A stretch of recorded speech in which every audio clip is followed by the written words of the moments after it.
Hello, Calculus 2. We're about to start the last unit of Calculus 2, believe it or not, and it deals with the topic of differential equations. And we did a little bit of differential equations back in Calculus 1. It was just a wee little bit, and it was fairly simple. What you'll find here is we'll be getting into, more complicated looking differential equations, but that doesn't necessarily mean that it's always super difficult. And in fact, today's beginning lesson is really quite simple. So let me get you into it.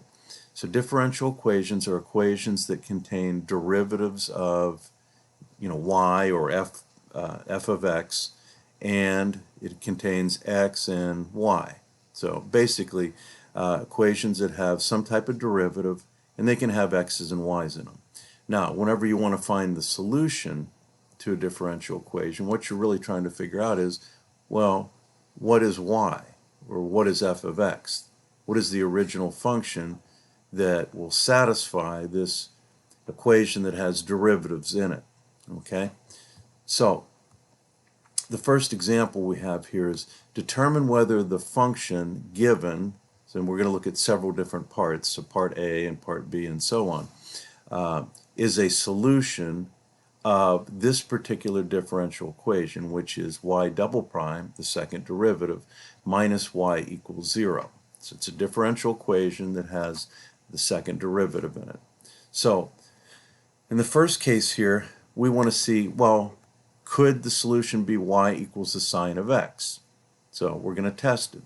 So to test it, I'm going to have to start with y equals the sine of x, take the first derivative, which is cosine of x, and then take the second derivative, which is negative sine of x.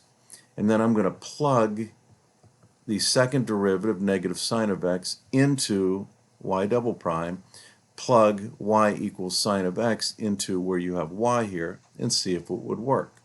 All right, so let me scroll this up a little bit. So whenever I put in negative sine of x in place of y double prime, it goes here. Whenever I place sine of x in for y, I get negative sine of x minus sine of x equals 0. Negative 2 sine of x is not equal to 0. So what that tells us is y equals sine of x is not a solution to this differential equation. It doesn't work. But we're going to still use the same differential equation and look at a second possibility. So let me scroll down. Well, could y equals e to the negative x be a solution? All right. So since the original differential equation had y double prime in it, we still have to take the second derivative. So if y equals e to the negative is equal to e to the negative x, then y prime would be negative e to the negative x, and y double prime would be e to the negative x. All right, so now plug in y double prime into here, and that would be e to the negative x. Plug the original y into where y is here, and test it. Does that work? Well, e to the negative x minus e to the negative x is 0. 0 equals 0. So y equals e to the negative x is a solution to that differential equation. All right? And we want to check one more. Well, could y equals c, which is some constant or coefficient, a number basically, could y equals c e to the x be a solution? So again, we'll take the first derivative, and this is just some number that we don't know. Okay, so the derivative of c e to the x is c e to the x. The second derivative, or the derivative of the first derivative, is c e to the x. So now plug the second derivative into here. Let me move this up a little bit. Plug the potential solution into here. C e to the x minus c e to the x is 0. 0 equals 0. So y equals c e to the x is a solution to that differential equation. What that tells you is you can sometimes get multiple different solutions to the same differential equation. All right, so pretty easy problem there. Okay, let's move to the next problem.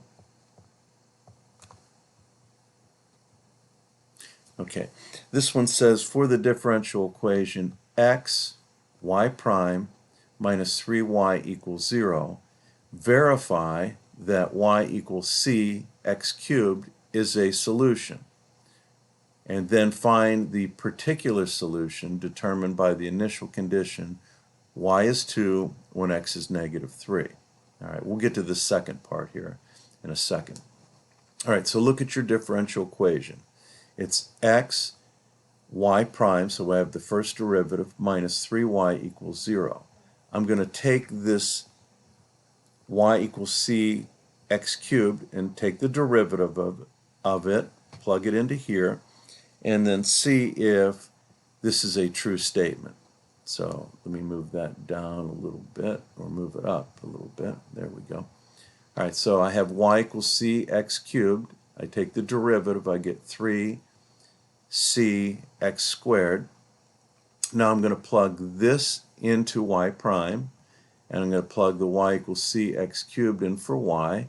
So I had an x, so the x still stays there. So x times 3cx squared is 3cx cubed minus 3, and y is replaced with cx cubed.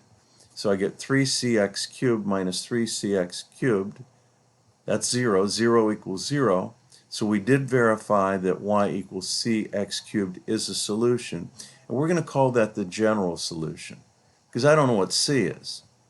All right, so that is a general solution to this differential equation up here. But let's find a particular solution, or a specific solution that would work if we need to satisfy this initial condition that when x is negative 3, y has to be 2. All right, so let's move up here a little bit. So when y is 2, when x is negative 3. Let's plug that information into the general solution here and basically find out what c would have to be. So here's y, I plug in 2. Here's x, I plug in negative 3. So I get 2 equals c, parenthesis, negative 3 cubed. All right? So if I solve this, it's going to be, 2 is equal to c times negative 27. Divide both sides by negative 27.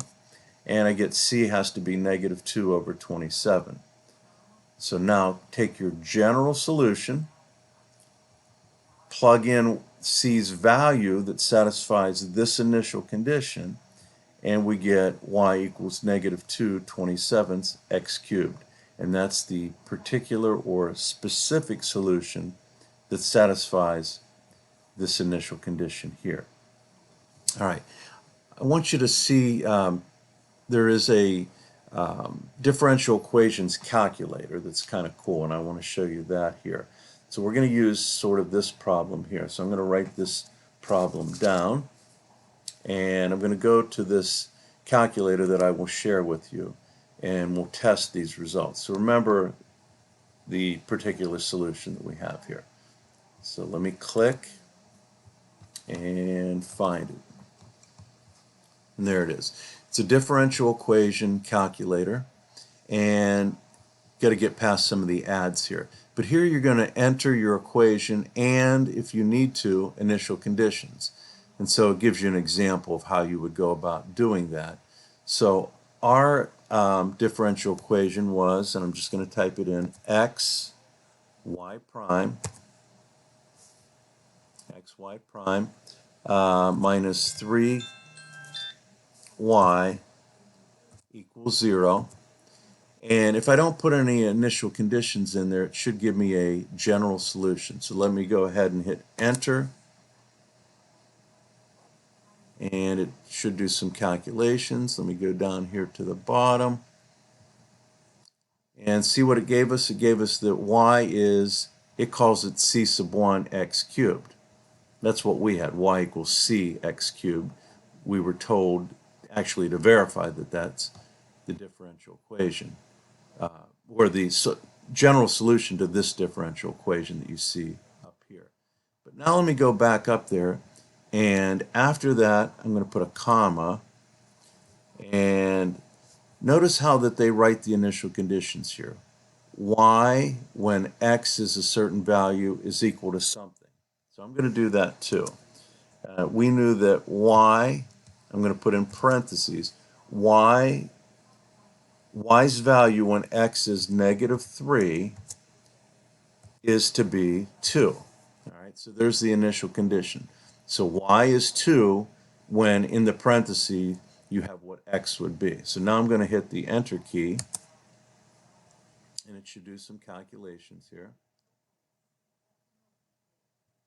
And I'll scroll on down.